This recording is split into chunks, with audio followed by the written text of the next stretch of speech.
Photosynthesis का fourth part और आज हम लोग लाइट रिएक्शन का सेकंड पार्ट लेकर आए हैं, जिसमें हम लोग बेसिकली नॉन साइक्लिक फोटोफॉस्फोराइलेशन के बारे में स्टडी करेंगे। देखो बच्चों, ये वीडियो देखने से पहले आप इससे पहले वाला वीडियो जरूर देखो, पार्ट 3 वाला, तभी आपको ये वीडियो क्लियर हो पाएगा, अदरवाइज डाउट्स रह जाएंगे आपके मन में। तो पहले पार्ट 3 देखो, उसके बाद ही पार्ट 4 देखो। लास्ट में वीडियो में हमने कुछ चीज़ें डिस्कस की थी, जिसमें से कुछ जो मेन पॉइंट्स को फटाफट आपको बता देता हूँ। पीएस फर्स्ट और पीएस सेकंड का जो मेन डिफरेंस था, वो डिफरेंस था एक तो रिएक्शन सेंटर में कि यहाँ पर 700 nm यानी P700 और यहाँ पर P680 यानी कि 680 nm का लाइट एब्जॉर्प्शन होता है। उसके अलावा प्राइमरी इलेक्ट्रॉन एक्सेप्टर, वापस से याद करना, पीएस फर्स्ट के लिए primary electron acceptor is ferredoxin, जबकि पीएस सेकंड के लिए प्लास्टोक्विनोन है। लोकेशन ग्रेनल और स्ट्रोमल थैलाकोइड्स दोनों में प्रेजेंट है पीएस फर्स्ट, लेकिन पीएस सेकंड केवल और केवल ग्रेनल में प्रेजेंट है। बस ये चीज़ अपने को याद रखनी है, यहीं से कंसेप्ट बिल्डअप होंगे। और उसके अलावा पीएस फर्स्ट रिड्यूसिंग नेचर का है, पीएस सेकंड ऑक्सीडाइजिंग नेचर का।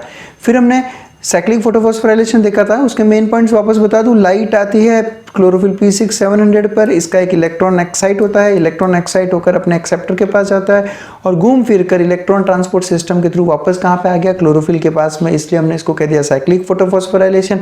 और इसमें केवल और केवल एटीपी का फॉर्मेशन होता है, NADPH का फॉर्मेशन नहीं हो पाता, और ये होता है स्ट्रोमल थैलाकोइड्स के अंदर। डिटेल में पढ़ो आप एक बार इससे पहले वाले पार्ट में, फिर आप नॉन साइक्लिक पे देखो, क्लियर हो जाएगा आपके। चलिए फिर हम लोग अब बात करते हैं नॉन साइक्लिक फोटोफॉस्फोराइलेशन की, यानी एक ऐसा फोटोफॉस्फोराइलेशन जिसमें इलेक्ट्रॉन घूम के वापस अपने रिएक्शन सेंटर यानी क्लोरोफिल के पास नहीं आता। मशीनरी देख लेते हैं हम सबसे पहले। देखो, साइक्लिक फोटोफॉस्फोराइलेशन के लिए हमें दोनों यानी P680 और P700 दोनों की जरूरत पड़ेगी, और बिकॉज P680 P700 एटम्स है तो इनके न्यूक्लियस के चारों तरफ शेल्स के अंदर इलेक्ट्रॉन्स भी प्रेजेंट होंगे। तो P680 P700 और उसके अलावा बहुत सारे इलेक्ट्रॉन कैरियर्स यहाँ पर मौजूद है हमारे पास।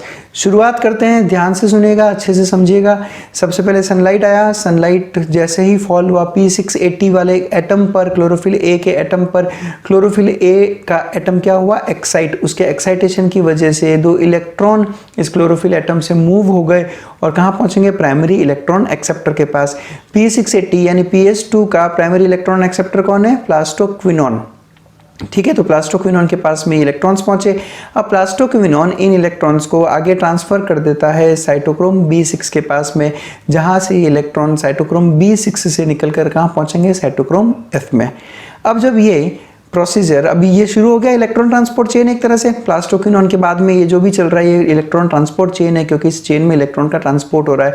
और जैसे ही इलेक्ट्रॉन साइटोक्रोम B6 से निकलकर साइटोक्रोम F में पहुंचेगा, उस वक्त ADP अपने इनऑर्गेनिक फॉस्फेट के साथ कंबाइन होकर क्या बनाएगा, ATP। ये सब कुछ वही हो रहा है जो हो रहा था साइक्लिक फोटोफॉस्फोराइलेशन में, इसलिए हमने कहा था कि पहले साइक्लिक फोटोफॉस्फोराइलेशन देखो, उसके बाद में इस वीडियो पर आइएगा। तो अब तक सेम है, इलेक्ट्रॉन कहाँ पहुंच गया, साइटोक्रोम F के पास में। अब देखिए मीनवाइल क्या होगा, P700 पे भी सनलाइट आएगी। जब P700 पे सनलाइट आएगी तो यहाँ पर भी जो इसमें इलेक्ट्रॉन प्रेजेंट है इसके एटम में, वो क्या होगा, एक्साइट, और एक्साइट होकर कहाँ पहुंचेगा, अपने प्राइमरी इलेक्ट्रॉन एक्सेप्टर के पास। और PS फर्स्ट का प्राइमरी इलेक्ट्रॉन एक्सेप्टर कौन है, फेरेडॉक्सिन। अब यहाँ सुनिएगा, P700 का जो इलेक्ट्रॉन था वो निकलकर कहाँ पहुंच गया, फेरेडॉक्सिन के पास में, यानी P700 क्या हो गया, एक अनस्टेबल एटम बन गया वो, क्योंकि हमें पता है कि वो अपनी एक्साइटेड स्टेट में, जब तक वो अपनी वापस ग्राउंड स्टेट में नहीं आता तब तक वो क्या रहेगा, अनस्टेबल। ठीक है, इलेक्ट्रॉन निकलने के बाद में एक एटम अपनी एक्साइटेड स्टेट में आ जाता है। बट साइटोक्रोम F अब अपने पास जो 2 इलेक्ट्रॉन थे उसको कहाँ पहुंचा देगा, P700 में। यानी आप यूं समझ लो, P700 का जो क्लोरोफिल A है वो ग्राउंड स्टेट पे था। जब इस पे सनलाइट आई तब इसके इलेक्ट्रॉन एस्केप आउट हो गए, तो ये कौन सी स्टेट में आ गया, एक्साइटेड स्टेट में। अब साइटोक्रोम F ने इसे इलेक्ट्रॉन दे दिए अपने, तो ये वापस कहाँ पे आ गया, ग्राउंड स्टेट पे, यानी P700 क्या हो गया, स्टेबलाइज। उसको वापस से इलेक्ट्रॉन्स की जरूरत नहीं पड़ेगी। और अब इलेक्ट्रॉन्स कहाँ पहुंच गए, फेरेडॉक्सिन के पास, जो कि प्राइमरी इलेक्ट्रॉन एक्सेप्टर है P700 का। अब फेरेडॉक्सिन इन इलेक्ट्रॉन्स को ट्रांसपोर्ट कर देगा किसको, NADP+ को। यानी अब NADP+ वहां पर मौजूद 2 प्रोटॉन्स यानी H+ आयंस के साथ में मिलकर, और 2 इलेक्ट्रॉन्स किससे लेगा, फेरेडॉक्सिन से। और 2 इलेक्ट्रॉन्स 2 प्रोटॉन्स और NADP+ मिलकर क्या बनाएंगे, NADPH2, जो अगेन एक एनर्जी मॉलिक्यूल है। और इस रिएक्शन को क्या बोलोगे आप, ऑक्सीडेशन या रिडक्शन? तो देखो आप एडिशन ऑफ हाइड्रोजन कर रहे हो, NADP प्लस में 2H प्लस को आपने ऐड किया और 2 इलेक्ट्रॉन्स ऐड कर रहे हो। अब addition of hydrogen and gain of electrons दोनों क्या है, रिडक्शन, यानी यहाँ पे NADP प्लस का रिडक्शन हो रहा है जिसकी वजह से बना NADPH2 और जो एंजाइम यहाँ पर है वो है NADP रिडक्टेज, क्योंकि NADP को क्या कर रहा है, रिड्यूस कर रहा है, इसलिए NADP रिडक्टेज इसका नाम रखा गया है। अब हमारे पास में ये जो पूरा चेन बना इसको हम कहते हैं साइक्लिक नॉन साइक्लिक फोटोफॉस्फोराइलेशन, क्योंकि जो इलेक्ट्रॉन P680 से निकला वो P680 तक वापस लौटकर नहीं आया, इसलिए ये क्या हो गया, नॉन साइक्लिक। जबकि साइक्लिक के अंदर जो P700 से इलेक्ट्रॉन निकला था वो घूमकर वापस P700 में आ गया था, इसलिए हमने उसको नाम रखा था साइक्लिक फोटोफॉस्फोराइलेशन। अब इस नॉन साइक्लिक फोटोफॉस्फोराइलेशन में एक तो बना ATP और ATP के अलावा बना NADPH2, जो दोनों एनर्जी मॉलिक्यूल्स है, और इन दोनों को यूज करके अब हम लोग डार्क रिएक्शन के अंदर ग्लूकोज का फॉर्मेशन करेंगे।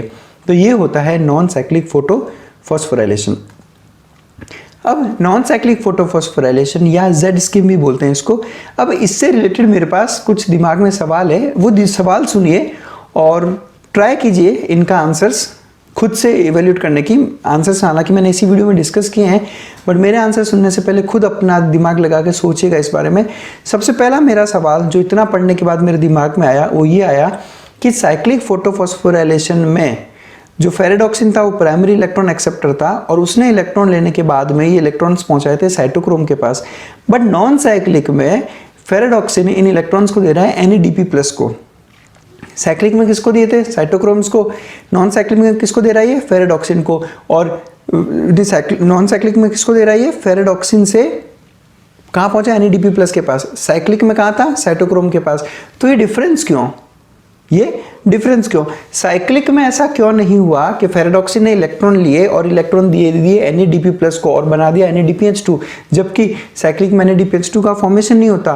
फिर नॉन साइक्लिक में ऐसा क्या डिफरेंस आ गया कि फेरेडॉक्सिन ने इलेक्ट्रॉन्स NADP को दे दिए, साइटोक्रोम्स को नहीं दिए। I hope you are getting my point कि साइक्लिक फोटोफॉस्फोराइलेशन में NADPH2 का फॉर्मेशन क्यों नहीं हुआ, जबकि वहां पे भी इलेक्ट्रॉन्स फेरेडॉक्सिन के पास पहुंचे थे तो वो इलेक्ट्रॉन्स NADP प्लस को दे सकता था। तो इसका आंसर जानने के लिए मुझे पहले वो रिएक्शन देखनी पड़ेगी जिससे NADPH2 का फॉर्मेशन हुआ। ये वो रिएक्शन थी NADP प्लस 2 प्रोटॉन्स और 2 इलेक्ट्रॉन्स, जो इसको किसने दिए, फेरेडॉक्सिन ने। NADP रिडक्टेज नाम के एंजाइम की हेल्प से उसने बनाया NADPH2। अब ये सारा गेम कौन खेल रहा है, ये सारा गेम खेल रहा है NADP रिडक्टेज। और अगर मैं इस एंजाइम की बात करूं तो NADP रिडक्टेज प्रेजेंट नहीं होता स्ट्रोमल थैलाकॉइड्स के अंदर। ध्यान से सुनिएगा, साइक्लिक फोटोफॉस्फोराइलेशन में हमने पढ़ा था कि साइक्लिक फोटोफॉस्फोराइलेशन केवल कहाँ पे होता है, स्ट्रोमल थैलाकॉइड्स में, यानी ऐसे थैलाकॉइड्स जो स्ट्रोमा में प्रेजेंट है। आई मीन जो ग्रेना का फॉर्मेशन नहीं कर रहे, जो स्ट्रोमल थैलाकॉइड्स है केवल वहीं पे हो रहा है साइक्लिक फोटोफॉस्फोराइलेशन, और स्ट्रोमल थैलाकॉइड्स के अंदर NADP रिडक्टेज एंजाइम नहीं होता। तो जब वहाँ पर NADP रिडक्टेज एंजाइम नहीं है तो ये जो रिएक्शन है वो रिएक्शन नहीं होगी, और जब ये रिएक्शन होगी ही नहीं तो NADP प्लस को इलेक्ट्रॉन्स देके फेरेडॉक्सिन को कोई फायदा नहीं होता। इसलिए फेरेडॉक्सिन वो इलेक्ट्रॉन्स को NADP प्लस को देने की बजाय दे देता है साइटोक्रोम को, और ये साइटोक्रोम उस इलेक्ट्रॉन ट्रांसपोर्ट करते हुए वापस कहाँ पे ले जाएंगे, क्लोरोफिल पे। इसलिए साइक्लिक फोटोफॉस्फोराइलेशन के अंदर जो है NADPH2 का फॉर्मेशन नहीं होता। आई होप पॉइंट काफी क्लियर है आपके लिए। एक और क्वेश्चन है मेरे पास, वो ये है, दो थे मेरे पास P700 P680। शुरुआत मैंने की थी P680 से। P700 ग्राउंड स्टेट से एक्साइटेड स्टेट में आया, बाद में साइटोक्रोम ने इसको अपने इलेक्ट्रॉन्स देकर, मतलब जो P680 से इलेक्ट्रॉन्स आए थे साइटोक्रोम के पास में, वो इलेक्ट्रॉन्स लेके उसको वापस कहाँ ले आया, ग्राउंड स्टेट पे। लेकिन P680 का क्या, P680 पे जब सनलाइट आई तो इलेक्ट्रॉन्स एक्साइट होकर निकल गए, यानी वो एटम कहाँ आ गया, एक्साइटेड स्टेट में, लेकिन इसको ग्राउंड स्टेट पे वापस नहीं लाया गया। तो क्या यहाँ पे अनस्टेबिलिटी नहीं होगी, क्या ये एटम अनस्टेबल नहीं रहेगा यहाँ पे? तो ये कैसे पॉसिबल हुआ? अब उस P680 को वापस ग्राउंड स्टेट पे कैसे लाएंगे, तो उसका भी सोल्यूशन देखते हैं हमारे पास। ये देखो, ये जो फोटो है ये NCERT से लिया हुआ डायग्राम है आपका। NCERT ने बहुत सिंपल तरीके से नॉन साइक्लिक फोटोफॉस्फोराइलेशन को एक्सप्लेन कर दिया, हालांकि कुछ ज़्यादा डिफरेंस नहीं है। लाइट आया, लाइट हार्वेस्टिंग कॉम्प्लेक्स दो इन्होंने शो कर रखे हैं, जिसमें से ये है PS सेकंड वाला और ये होगा PS फर्स्ट वाला एनसीईआरटी ने डिफरेंशिएट करने के लिए वहाँ ऊपर लिख दिया, देखो फोटो सिस्टम फर्स्ट और फोटो सिस्टम सेकंड। लाइट दोनों पे पड़ रही है। जब LHC सेकंड पे लाइट पड़ी तो ये अपने इलेक्ट्रॉन एक्सेप्टर के पास इलेक्ट्रॉन लेके गया, फिर ETS के थ्रू इलेक्ट्रॉन कहाँ पहुँच गया, LHC के पास में। LHC भी एक्साइट हुआ और इसने इलेक्ट्रॉन्स दे दिए इलेक्ट्रॉन अपने खुद के इलेक्ट्रॉन एक्सेप्टर को, और ये इलेक्ट्रॉन्स NADP+ के पास जाकर क्या बन गया, NADPH। सवाल ये है कि LHC एक्साइटेड स्टेट में आकर वापस ग्राउंड स्टेट पे आ गया क्योंकि इसको इलेक्ट्रॉन्स मिल गए इलेक्ट्रॉन ट्रांसपोर्ट सिस्टम के थ्रू, लेकिन LHC सेकंड का क्या करें, इसको इलेक्ट्रॉन्स वापस कहाँ से मिलेंगे, तो इस LHC को वापस ग्राउंड स्टेट पे लाने के लिए हमें इसे इलेक्ट्रॉन्स देने पड़ेंगे, और ये इलेक्ट्रॉन्स इसको मिलेंगे कब, जब वहाँ पर मौजूद वाटर मॉलिक्यूल का होगा ऑक्सीडेशन, और ये वाटर का ऑक्सीडेशन होने से H+ 2 इलेक्ट्रॉन्स निकले और उसके साथ में निकला नेसेंट ऑक्सीजन। ऑक्सीडेशन क्यों बोला इस प्रोसेस को, क्योंकि इस प्रोसेस में लॉस ऑफ इलेक्ट्रॉन हो रहा है, and loss of electron is oxidation. अब वाटर के ऑक्सीडेशन से इलेक्ट्रॉन्स निकले, और ये इलेक्ट्रॉन्स अब हम किसको दे देंगे, लाइट हार्वेस्टिंग कॉम्प्लेक्स यानी PS सेकंड को, P680 को। P680 एक्साइटेड स्टेट में गया, वाटर से इलेक्ट्रॉन लेकर वापस ग्राउंड स्टेट पे आया। P700 एक्साइटेड स्टेट में गया, अब इलेक्ट्रॉन ट्रांसपोर्ट सिस्टम से इलेक्ट्रॉन लेकर वापस ग्राउंड स्टेट पे आ गया, यानी अल्टीमेटली P700 और P680 दोनों ही अपने ग्राउंड स्टेट पर वापस पहुंच चुके हैं, और उसमें P680 को हेल्प किसने किया, वाटर ने ऑक्सीडाइज होकर, और इस प्रोसेस को हम कहते हैं फोटोलाइसिस ऑफ वाटर। क्यों रखा है ऐसा नाम, फोटो मीन्स हमें पता है लाइट, बहुत बार डिस्कस कर चुके हैं, और लाइसिस मतलब ब्रेक डाउन, यानी वाटर का break down in the presence of light is called as photolysis of water. और इसका रीजन होने का, इसका जो रीजन है वो होने का, वो है हमारा P680 को वापस अपने ग्राउंड स्टेट पर लाने का। चलिए डिस्कस कर लेता हूं मैं, फोटोलाइसिस ऑफ वाटर बोल सकते हो या फोटो ऑक्सीडेशन ऑफ वाटर बोल सकते हो, क्योंकि फोटो ऑक्सीडेशन हुआ है उसका, या फिर आप इसको कह सकते हो स्प्लिटिंग ऑफ वाटर, यानी वाटर का टूटना। ये वो रिएक्शन है बेसिकली। अब यहाँ पर मैंने 2H2O इसलिए लिया क्योंकि हम लोग इस रिएक्शन में मॉलिक्यूलर ऑक्सीजन का फॉर्मेशन कर रहे हैं। अब ये जो सबसे बड़ा सवाल आता है कि फोटोसिंथेसिस में जो ऑक्सीजन रिलीज हो रही है वो कहाँ से आती है, CO2 से या वाटर से, तो ये इसका एक्सप्लेनेशन है कि that oxygen evolves from water, और प्रोसेस भी कौन सा, स्प्लिटिंग ऑफ वाटर या फोटोलाइसिस ऑफ वाटर। यहाँ पर ध्यान रखना है फोटोलाइसिस ऑफ वाटर किसके साथ एसोसिएटेड है, PS सेकंड के साथ। PS फर्स्ट के साथ में फोटोलाइसिस ऑफ वाटर नहीं होता, क्योंकि उसको ग्राउंड स्टेट पे लाने के लिए इलेक्ट्रॉन्स कौन दे देगा, इलेक्ट्रॉन ट्रांसपोर्ट सिस्टम, और यहीं से ऑक्सीजन इवॉल्व होता है। फोटोसिंथेसिस में जो प्रोडक्ट है ऑक्सीजन वो यहीं से आता है। और नीट का एक बहुत इंपॉर्टेंट सवाल कि इस प्रोसेस में जिसको आप फोटोलाइसिस कहते हो उसमें कौन कौन से मेटल्स और नॉन मेटल्स यानी कि आयंस की रिक्वायरमेंट होती है, तो मैंगनीज +2 क्लोराइड आयन और कैल्शियम +2 आयंस के बिना फोटोलाइसिस ऑफ वाटर नहीं हो पाता, और ये नीट का एक फेमस क्वेश्चन भी है।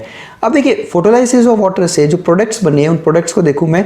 सबसे पहले मैं बात करूंगा ऑक्सीजन की, तो ऑक्सीजन का क्या होगा, प्लांट्स हैं, प्लांट्स भी रेस्पिरेशन करते हैं, रेस्पिरेशन में उस ऑक्सीजन को यूज कर लेंगे, और जो ऑक्सीजन बच गई वो उसको एटमॉस्फेयर में रिलीज कर देते हैं, and that's how the atmosphere gets oxygen from plants. उसके अलावा इलेक्ट्रॉन्स तो हमने कहाँ भेज दिए थे, PS सेकंड के पास में, यानी P680 के पास में। अब मेरा सवाल आपसे ये है कि इन हाइड्रोजन आयंस का, यानी इन प्रोटॉन्स का, जो फोटोलाइसिस से प्रोटॉन्स बने, इनका क्या होगा। तो नेक्स्ट वीडियो रिलीज होने से पहले आप लोग ट्राई कीजिए कि इस क्वेश्चन का आंसर फाइंड आउट करके कमेंट सेक्शन में आके जरूर हमें बताएं कि ये जो प्रोटॉन्स रिलीज हुए हैं वाटर के ब्रेकडाउन से, उन प्रोटॉन्स का आगे चलकर क्या होगा। एक और सवाल जो मेरे मन में उठा नॉन साइक्लिक फोटोफॉस्फोराइलेशन पढ़ने के बाद में, वो ये सवाल ये है कि इसको Z स्कीम क्यों कहते हैं। अब देखिए NCERT वाला फिगर देखो तो NCERT में देखो इलेक्ट्रॉन का मूवमेंट देखना, इलेक्ट्रॉन यहाँ से निकला, ऊपर की तरफ गया, नीचे की तरफ आया, वापस ऊपर की तरफ गया, कौन सा अल्फाबेट बना, Z। ठीक है, मेरा वाला डायग्राम दिखा देता हूं जो हमने थोड़ी देर पहले डिस्कस किया था। इलेक्ट्रॉन P680 से निकला, इस तरह गया, वापस इधर आया और वापस इधर, तो अल्फाबेट कौन सा बना, Z। आपको दिख रहा होगा, अगर क्लियर नहीं है तो देखो आप यहाँ पे एक बार वापस, ये देखो इलेक्ट्रॉन यहाँ से निकला, ऊपर की तरफ गया, इस तरफ गया और वापस यहाँ पे आया, कौन सा अल्फाबेट बन रहा है यहाँ पे बन रहा है अल्फाबेट Z, इसलिए हम इसको कहते हैं Z स्कीम। अब मेरे दिमाग में सवाल ये आया कि सर ये तो स्ट्रक्चर आपने ऐसा ड्रॉ किया इसलिए Z बन गया, अब ये एरो ही तो लगाना है ना अपने को, तो आप इस पूरे प्रोसेस को अगर ऐसे लिखते तो ये Z नहीं बन के क्या बन जाता, I, तो आप उसको I स्कीम बोल देते। आपके पास क्या रीजन है कि आपने इसको इसी तरह से ड्रॉ किया है, समझ में आई चीज। कि मैंने इसको ऐसे ड्रॉ किया, मैं तो इसको किसी भी शेप में ड्रॉ कर सकता था, मैं इसको ऐसे लेके जाता फिर ऐसे ले आता, वी बना देता, तो उसको वी स्कीम बोल देते। बट उसके पीछे का कारण सुनो, देखो यहाँ पर जो इलेक्ट्रॉन कैरियर्स है हमारे पास में P680, प्लास्टोक्विनोन, साइटोक्रोम्स, P700 और फेरेडॉक्सिन और यहाँ तक कि NADP। अब देखिए यहाँ पर बेसिकली हो रहा है क्या, हो क्या रहा है, gain of electron, loss of electron, gain of electron, loss of electron, यानी कि रिडॉक्स रिएक्शंस चल रही है यहाँ पे। और हमें पता है अच्छे से, हमने केमिस्ट्री पढ़ी है उसमें कि हर एक मॉलिक्यूल का अलग अलग रिडॉक्स पोटेंशियल होता है। अब जब हम लोग इस फिगर का फॉर्मेशन करते हैं तो हम इसको ग्राफ कंसिडर करके चलते हैं और वाई एक्सिस पे मैं रखता हूँ रिडॉक्स पोटेंशियल को, जिसको हम कैलकुलेट करते हैं मिली वोल्ट में। अब हमने ये बोला केवल कि आप जितने भी यहाँ पर इलेक्ट्रॉन कैरियर्स हैं उन इलेक्ट्रॉन कैरियर्स को रिडॉक्स पोटेंशियल के बेस पर ही अरेंज करें, कहीं और तरीके से अरेंज नहीं कर सकते। तो जब मैंने इसको अरेंजमेंट देखा तो प्लास्टोक्विनोन से कम है B6 से कम रिडॉक्स पोटेंशियल है F का, और F से भी कम रिडॉक्स पोटेंशियल है P700 का, और फेरेडॉक्सिन का जो रिडॉक्स पोटेंशियल है वो बहुत ज़्यादा है। तो इनका अरेंजमेंट अगर ग्राफ के बेस पे रखूँ, रिडॉक्स पोटेंशियल के बेस पे रखूँ, तो यही अरेंजमेंट पॉसिबल है, और फिर जाकर तुम्हारा इलेक्ट्रॉन का मूवमेंट इस तरह होता है। इसलिए केवल Z स्कीम ही बनेगी, Z ही अल्फ़ाबेट बन सकता है और कोई अल्फ़ाबेट नहीं बन सकता। अब इस चीज को एनसीईआरटी ने किस तरह से एक्सप्लेन किया है, वो वर्ड्स, ये वो लाइंस एज इट इज मैं आपको यहाँ पे पढ़ाता हूँ। एनसीईआरटी ने लिखा है कि इलेक्ट्रॉन ट्रांसपोर्ट सिस्टम में, यानी कि मैं बात कर रहा हूँ P680 से लेकर जो P700 तक इलेक्ट्रॉन पहुंचा, in electron transport system movement of electrons is downhill. Downhill मतलब डाउनहिल और अपहिल दो वर्ड होते हैं। डाउनहिल मतलब पहाड़ी से नीचे उतरना टाइप, यानी नीचे आते तो डाउनहिल, ऊपर जाते तो अपहिल। तो movement of electrons is downhill. क्यों बोला ऐसा? क्योंकि मूवमेंट ऑफ इलेक्ट्रॉन आप यहाँ देख सकते हो ऐसे हो रहा है नीचे की तरफ, साइटोक्रोम B6, F और P700 यानी नीचे की तरफ आ रहा है। तो movement of electrons is downhill in terms of an oxidation reduction और रिडॉक्स पोटेंशियल स्केल, है ना, स्केल बनाई हमने रिडॉक्स पोटेंशियल के हिसाब से, तो उस हिसाब से डाउनहिल मूवमेंट हो रहा है इलेक्ट्रॉन्स का।